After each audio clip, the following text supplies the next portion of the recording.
चर्चा के लिए त्रिपुरा आज राष्ट्रीय राजनीति का विषय बना हुआ है, वो अपने आप में बेहद शर्मिंदा करती है और अपने आप में गंभीर विषय है। आजादी के 75 साल बाद हम देश में रक्त रंजित राजनीति का अगर कहीं पर विभत्स रूप देख रहे हैं तो वो त्रिपुरा है। विपक्ष में अगर आप हैं तो आपका काम है आवाज उठाना, आपका काम है सरकार से सवाल पूछना, आपका काम है विफलताओं को उजागर करना। और लोकतंत्र में जितना जरूरी सरकार है उतना ही और शायद उससे कहीं ज्यादा जरूरी विपक्ष है, क्योंकि जो भी विपक्ष में होता है वो लोगों की आवाज बन के सरकार को कटघरे में खड़ा करता है। लेकिन त्रिपुरा के विपक्ष को बजाय कि ये मौका दिया जाए कि वो सवाल पूछे, त्रिपुरा के विपक्ष को रक्त रंजित किया जाता है, लहूलुहान किया जाता है, इस तरह से पीटा जाता है, इस तरह से हमला होता है कि त्रिपुरा के विपक्ष के लीडर अस्पताल पहुंच जाते हैं। दूसरा हिस्सा जो हिंसा का है वो और भी ज्यादा शर्मनाक है। त्रिपुरा का नाम त्रिपुरेश्वरी देवी से आता है और जो भी हमारे धर्म को मानता है वो ये जानता है कि यत्र नार्यस्तु पूज्यन्ते रमन्ते तत्र देवता। हम औरत की पूजा करते हैं, हम औरत को देवी का स्वरूप मानते हैं और उस देवी जी के प्रदेश में महिलाओं के खिलाफ अपराध की यह स्थिति है कि त्रिपुरा नॉर्थ ईस्ट की रेप कैपिटल कहलाता है। 2.5 साल में 400 रेप केसेस हुए हैं, 18 रेप हर महीने हो रहे हैं और ऐसे प्रदेश में जो एक देवी के नाम पर जिस प्रदेश का नाम पड़ा है। तो सरकार क्या कर रही है? ये वायलेंस जो है वो महिलाओं के खिलाफ होता है, ये राजनीतिक प्रतिद्वंदियों के खिलाफ होता है, लेकिन अफसोस इस बात का है कि इस हिंसा से, इस वायलेंस से आप तक नहीं बचे हुए हैं। जो पत्रकार सच बोलने की हिमाकत करते हैं, जो सच बोलने की हिम्मत करते हैं, जो हौसला करते हैं, उन पर भी अटैक किया जाता है। पत्रकारों से ज्यादा पर त्रिपुरा में फिजिकल असॉल्ट हुआ है, उनके साथ शारीरिक रूप से हिंसा की गई है, उन पर हमले हुए हैं। और ऐसे तमामों ऑफिसर्स हैं जिन पर वैंडलाइजेशन हुआ है, जिनको जलाया गया है, जिन पर हमले किए गए हैं। मैं स्पेसिफिक नाम नहीं दूंगी, लेकिन जैसे हल्लाबोल का ऑफिस हो गया, देवी देशों कौथा का हो गया, प्रतिबोधि कॉलम का हो गया, ऐसे तमाम ऑफिसेस हैं। तो क्या त्रिपुरा में विपक्ष भी सवाल नहीं पूछेगा? सत्ता पक्ष से मीडिया भी सवाल नहीं पूछेगी? तो इस बात का जवाब देना पड़ेगा कि राजनीति में, लोकतंत्र में हिंसा और रक्त के खिलाफ जो लोग आवाज उठाना चाहते हैं। आज मैं सवेरे आशीष शाह जी के डोर टू डोर कैंपेन में गई थी और जब हम लोग वहां पर जा रहे थे, कुछ महिलाओं ने कहा कि लोगों को आकर ये कहकर प्रताड़ित किया जा रहा है, धमकाया जा रहा है कि अगर आपने वोट दिया, निकल गया तो देखिएगा आपके साथ क्या करेंगे। हमारे देश की ताकत है लोकतंत्र और उस लोकतंत्र को क्षीण करके, उस लोकतंत्र को बर्बाद करके आप इस देश को तबाह करने का काम कर रहे हैं और त्रिपुरा जैसे राज्य इसकी इजाजत कभी नहीं दे सकते हैं।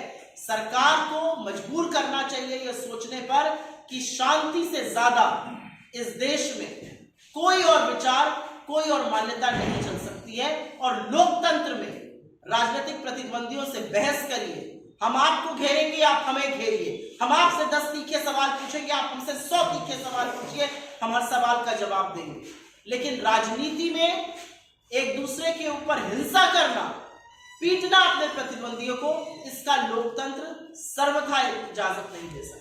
जिस तरह से आप कह रहे हैं कि यहाँ पे लॉ एंड ऑर्डर जिसकी बात कर रहे हैं कि यहाँ पे विपक्ष सुरक्षित नहीं है, जबकि यहाँ पे जो मुख्यमंत्री है टू कैंपेन जा रहे हैं, कह रहे हैं कि यहाँ पे हमने इतनी अच्छी से व्यवस्था की है कि ऑपोजिशन आके घर घर तक पहुँच के वो लोग कैंपेन कर पा रहे हैं और यहाँ पे लॉ एंड ऑर्डर की जो बात कर रहे हैं वो सरासर गलत है और ये नकारात्मक है। क्या कहेंगे? जब एक मुख्यमंत्री को और चुने हुए मुख्यमंत्री को ये ओछा बयान देना पड़े कि हमने ऐसा लॉ एंड ऑर्डर और ऐसी कानून व्यवस्था की है कि ऑपोजिशन प्रचार कर सकता है, तो आप उस प्रदेश की कानून व्यवस्था का खस्ता हालत खुद जान सकते हैं। अगर एक चुने हुए मुख्यमंत्री को कहना पड़ रहा है कि लॉ एंड ऑर्डर ये है कि ऑपोजिशन प्रचार कर पा रहा है, वो लॉ एंड ऑर्डर कहां है जब सुशांत चौधरी की प्रेजेंस में अटैक होता है? वो लॉ एंड ऑर्डर कहां है जब पुलिस कस्टडी पर हमारे एमएलए पर अटैक होता है? वो लॉ एंड ऑर्डर कहां है जब बाई इलेक्शन होता है और हमारे एमएलए के सिर फाड़ दिया जाता है और उसमें से खून बहता है? वो लॉ एंड ऑर्डर कहाँ है जब मीडिया पर अटैक होता है? वो लॉ एंड ऑर्डर कहाँ है जब 2.5 साल में 400 रेप केसेस होते हैं? तो इस तरह की ओछी बातें करना एक चुने हुए मुख्यमंत्री को सूट नहीं करता है, लेकिन छाप मुख्यमंत्री से और मैं कुछ आशा भी नहीं करता। डबल इंजन 30 साल तक लेफ्ट ने जिस तरह से उनको नकार दिया है, वो इसी लेफ्ट के साथ आप लोगों ने गठबंधन के साथ इस बार उतरा है, तो क्या उम्मीद हो रहा है कि लेफ्ट जिस लेफ्ट को 34 साल के शासन के बाद नकारा है, आप लोग उसके साथ आए हैं, क्या आप लोगों को भी लोग पसंद करके वोट डालेंगे? मैं एक बात कहना चाहती हूँ, आपने सुशासन की बात करी। जिस प्रदेश में सुशासन होता है वहां पर 1000 रुपए की दिहाड़ी पर बाइक वाहिनी और हजीरा वाहिनी वाले घूम घूम कर अटैक नहीं करते हैं। वहां पर 300 बाइक उत्तर प्रदेश के नंबर की नहीं लानी पड़ती है।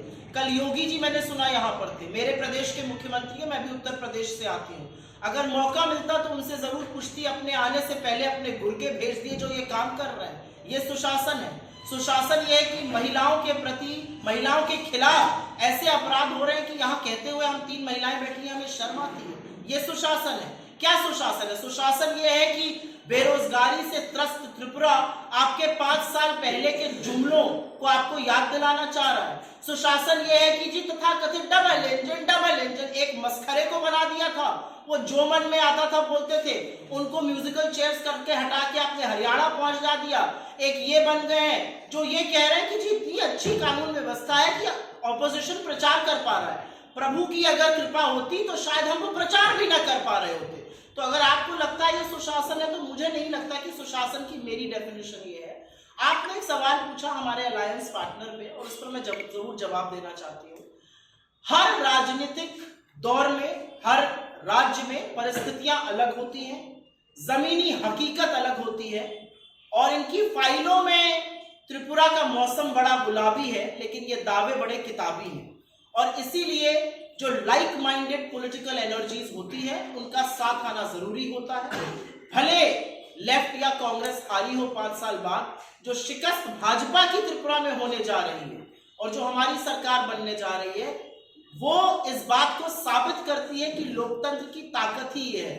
जो आपको सिर पर ताज पहन के बिठाते हैं, वो अपने एक वोट की ताकत से आपको बाहर का रास्ता दिखा देते हैं। कौन आए? हाँ जी। एक बयान उन्होंने किया है, विवाद बनाम विश्वास, हम विश्वास की बहाली करेंगे। इसका क्या है? विश्वास की बहाली करेंगे। 5 साल आपको इस राज्य ने विश्वास की बहाल करने को दिया था। आपने 5 साल में क्या किया? आपने लोगों का विश्वास, लोगों का हौसला, लोगों के सपने तोड़ने और बिखेरने का काम किया। आप बड़े सपने दिखाकर, बड़े जुमले दिखाकर, जो इनकी आदत है, सरकार में आए थे। आज त्रिपुरा आपसे रिपोर्ट कार्ड मांग रहा है। आज त्रिपुरा आपसे नए जुमले नहीं मांग रहा है। आज त्रिपुरा ये कह रहा है 5 साल आप सत्ता में थे, आपकी सरकार थी, आपने इन 5 सालों में क्या किया? आज रिपोर्ट कार्ड दिखाने का वक्त है। और जो होम मिनिस्टर जी आए थे, उनको थोड़ा सा और आगे और पीछे भेज देते तो असम और मिजोरम के बीच में जो गोलीबारी चल रही है, उसके बारे में होम मिनिस्टर जी क्या कहेंगे? होम मिनिस्टर जी क्या कहेंगे जो कर्नाटक और महाराष्ट्र की सरकार में विवाद चल रहा है, बॉर्डर डिस्प्यूट, और होम मिनिस्टर जी यहां पर आकर विवाह और विश्वास की बात करते हैं। विश्वास का नाम तो मोदी जी और अमित शाह जी को लेना बंद कर देना चाहिए, क्योंकि विश्वास उन्होंने एक ही आदमी का जिंदा रखा हुआ है, और वो है मिस्टर अडानी। अडानी के विश्वास को पाला पोसा गया। अडानी को 609 नंबर से दूसरे नंबर का सबसे अमीर आदमी दुनिया में बनाया गया। अडानी को एयरपोर्ट में, पोर्ट में, रिन्यूएबल एनर्जी में, फूड एंड एग्रीकल्चर में, तमाम जगहों पर मोनोपोलिस्ट बनाया गया। नियम बदले गए, विश्वास एक ही आदमी का बरकरार रहा है। इस देश के युवा का हौसला और विश्वास टूटा है, इस देश के बेरोजगार का विश्वास टूटा है, इस देश के किसान के साथ विश्वासघात किया गया है, इस देश के मजदूरों के साथ विश्वासघात किया गया है, इस देश की महिलाओं के साथ विश्वासघात किया गया है। विश्वास शब्द का प्रयोग मोदी जी और अमित शाह जी को बिल्कुल नहीं करना चाहिए। आपको विश्वास 5 साल पहले दिया गया था, आपने विश्वासघात किया है।